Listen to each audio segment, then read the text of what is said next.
If you look at the map of the United States, you will see a variety of state boundaries, many of which are straight vertical and horizontal lines, especially in the western states, where most of them follow lines of latitude and longitude. For lack of a better word, the other borders are curved, and most of them are created by rivers, such as the Mississippi River, which alone forms part of the borders of 10 states, or the Ohio River, which is part of the borders of 5 states.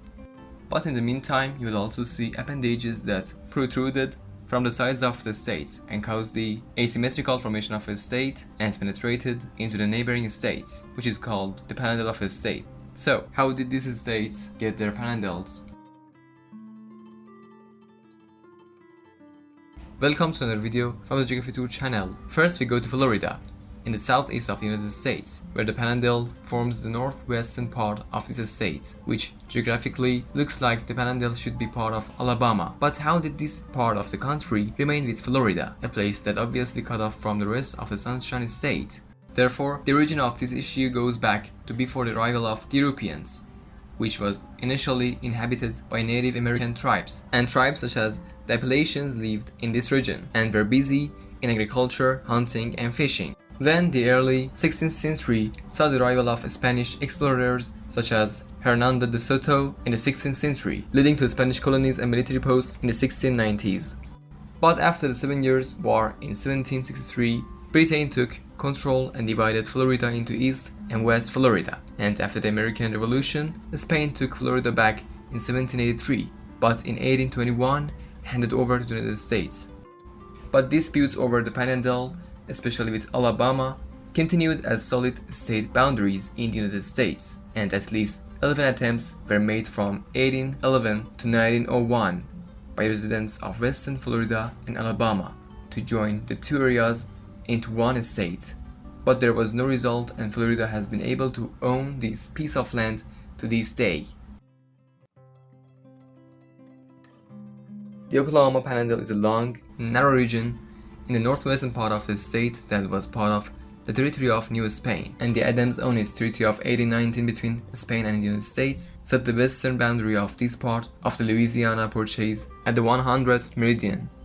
When the Republic of Texas was formed, they became part of Texas, and when Texas joined the United States in 1846, this strip became part of the United States.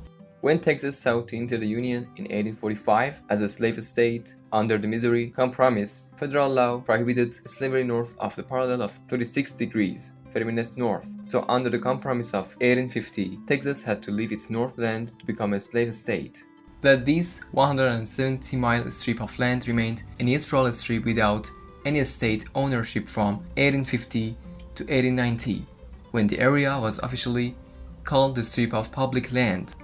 Due to the lack of formal government, this area became a haven for cowboys and immigrants. But in 1890, the Oklahoma Organic Act was passed, and the Oklahoma Panhandle officially joined the Oklahoma Territory. This law determined the official boundaries of the region and established local governments for it.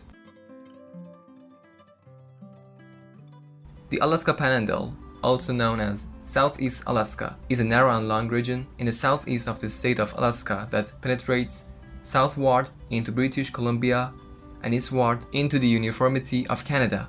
This area includes the Alexander Archipelago and a narrow strip of land along the coastline. The date of its formation and the reason for its existence are due to several historical and geographical factors. In fact, the first European explorers who arrived in this region were the Russians and then the British. In the late 18th century, Alexander Mackenzie, a British explorer, arrived in this region. The formation of the Alaskan Panhandle dates back to territorial claims and negotiations between Russia, Great Britain, and finally the United States. In fact, Russia first settled in Alaska and valued its coastal area for commercial advantages. When the United States purchased Alaska from Russia in 1867, the boundaries of the surrounding land were clearly defined, and disputes arose with Great Britain and later Canada over where the southern and eastern boundaries should be. These disputes were exacerbated by the discovery of gold in the Panhandle, and an international tribunal was formed in the early 20th century, consisting of 3 Americans, 2 Canadians, and 1 British, to resolve the issue.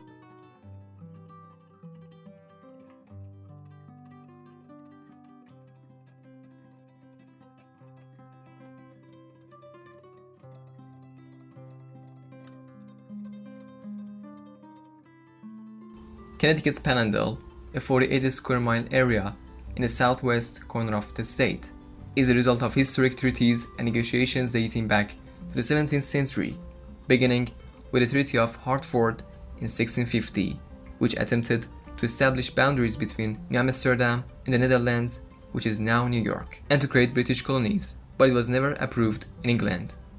Subsequent charters in the 1660s further complicated the boundary claims, and the Connecticut Charter of 1662 granted extensive land claims to the west, while in 1664 the Duke of York was granted lands that overlapped with Connecticut claims, but political maneuvers and disputes arose that caused Connecticut to send commissioners to negotiate with New York. In 1683, the Panhandle, while stating its claim to other areas such as Rye and a strip of land including what is now Dutchess County, Putnam, and Westchester, known as Blank, maintained. This agreement placed the border within 20 miles of the Hudson River, creating the distinctive rectangular shape of the Panhandle. The area, now part of Fairfield County, includes some of the wealthiest cities in the United States and is home to about 240,000 people, or 7% of Connecticut's population. The Idaho Panhandle is a narrow 300-mile strip of land in the northern region of the state that was originally part of the vast territory of Oregon, but the region's fate changed when the territories were divided. In fact, the creation of Washington Territory in 1853 left the eastern regions, including the Idaho Panhandle, politically isolated from Olympia, Washington's capital, which led to the Panhandle being incorporated into Idaho when Montana was carved out of Idaho Territory in 1864 and established the western border of Montana along the Bitterroot Mountains. When Idaho became a state in 1890, further adjustments were made, and despite the peculiar shape of the Panhandle, the continental divide and practical surveyor's lines affected the boundary, making the boundaries straight and easily defined, preferred over natural geographical features.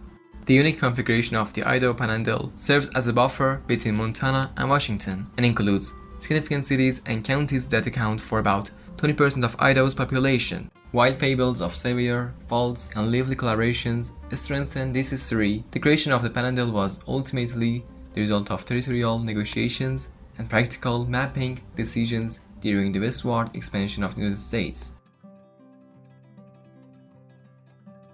The Maryland Panhandle, known as the westernmost part of the state of Maryland, extends into the state of West Virginia, which includes Washington, Allegheny, and Garrett counties. In 1632, the colony of Maryland was founded by Lord Baltimore and granted a royal charter for this colony by King Charles I of England, which defined the western boundary of Maryland as the Potomac River. In the middle of the 17th century, European explorers and trappers entered the western regions of Maryland and explored this region, and in the following decades, trade and military routes were developed through the Maryland Panhandle, one of the most important of which was the National Route, which it was established in the early 19th century as the first federal highway of the United States and passed through this area. But then, according to drawing of the Mason-Dixon line between the years 1763 and 1767, the northern part of Maryland was drawn, which created the Maryland Panhandle in the form of a triangular area, even in a part of which the width of the land is 2 miles. Finally, we come to the northern Panhandle of West Virginia, a narrow strip of land 64 miles long and 4 miles wide, in some areas that was originally the Mason-Dixon line drawn by Charles Mason and Jeremiah Dixon to settle conflicts. A boundary was established between Pennsylvania and Maryland, extended westward.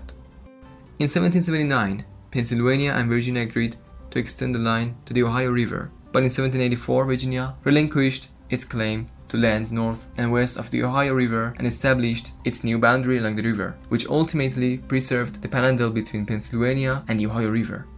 Then, during the Civil War, Virginia joined the Confederacy, while the northwestern counties, including the Panhandle, opposed secession and supported the Union, marginalized by Virginia rule. These counties formed their own government and sought statehood. In December 1862, the United States Congress passed the West Virginia Statehood Bill, and on June 20, 1863, West Virginia was admitted to the Union and included the Northern Panhandle. The region, which now includes Marshall, Ohio, Brooke, and Hancock counties, played an important role in the formation of West Virginia and remains part of its identity, as the Panhandles' rich resources fueled industrial growth and shaped the region's economic landscape. Thank you so much for being with me until the video. I've made a playlist for each of these panhandles that I've explored in more details, so you can watch them, and I will see you again in another video.